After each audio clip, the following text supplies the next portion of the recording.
a sword out to cut me down. Yeah, so that was the piece. Thank you.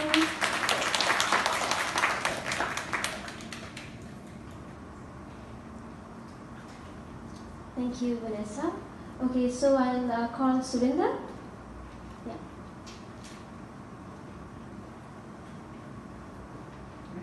Hello everyone. I wrote this piece when I thought about my dad. My family is a whole group of girls, and my father is the prince in the house. So when I saw this photograph, it was a prompt of Frederick Appleberg, an electrician preparing to give his toddler Majdin a shower. I was inspired to write this poem about fatherhood. You know, my father is a traditional father, but I like the vision I had was of a modern father, and this poem is reflecting that fatherhood goes beyond, above and beyond a lot of things. So the title is Fatherhood. Little hands and feet, soft, smooth skin, innocent eyes, sudden laughter as I spray her with water. My adorable daughter. Papa, Papa, she calls. Down come the walls. What greater pleasure could I have but to allow the flow of fatherhood to flourish within me and make me more than a man, a father, to this little being I had a part in creating, to love and protect and nurture, to help and hold, for better or worse, from this day onwards. Thank you.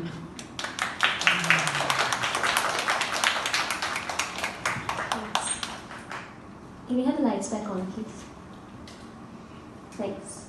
So, does anyone else have anything that, any of the pieces remind you of? Anyone? Okay, so I guess it's going to be a monologue with myself. Okay. For me, actually, Jess, have you got anything that you absorbed? I'm not sharing, but maybe to have a more fruitful kind of discussion or conversation, because this is actually not a presentation. This is a conversation, right? So this conversation, we hope that it is not a debate as well, but it expands our understanding of this topic or issue on ungendering homes, right? So another way is maybe you can also ask questions. That is another way also of really, if you don't have anything to share. But bear in mind that this is also a space that I hope everyone is also safe to share something, right? So it takes kind of respect also, that maybe it's not about criticism on the comments, but I guess it's more of trying to understand or learn the piece, right? Yeah. So I'm just kind of trying to see how we can make this more conversational, and maybe others can really share also, right? Yeah. Yeah, there were 3 pieces, I guess, right? So the 2 pieces were kind of, the way I look at it is more of, I don't know whether in relation to our kind of upbringing as kind of have this kind of a psychosocial impact on our lives, that it also affects how the upbringing of our kids as well.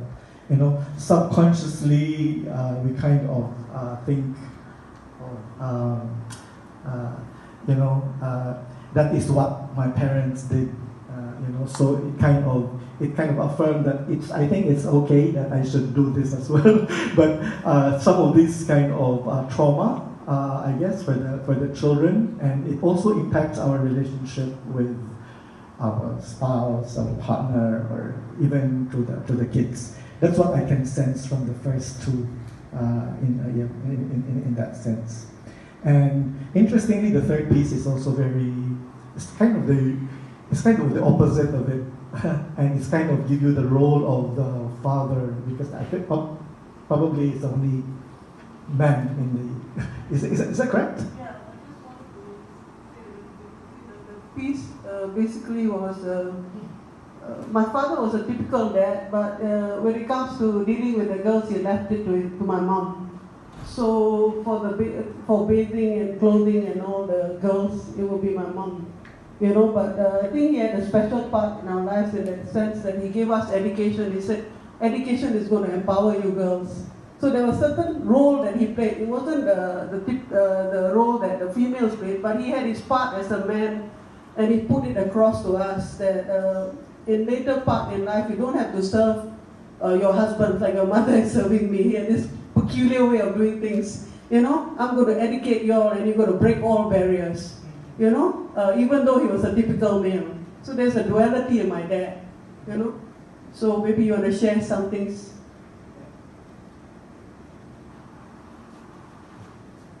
I think Surinder brought up a great point, which is the duality. And I'm going to sit down a lot because I kind of get nervous when I stand. So, yeah. So the duality thing is something I think all of us have, and I think you'll see that recurring throughout today's performances and stuff. Because there are times, because you know, life is messy. Nothing, I'd like you to just take a moment and look at one of our portraits, which is actually in black and white.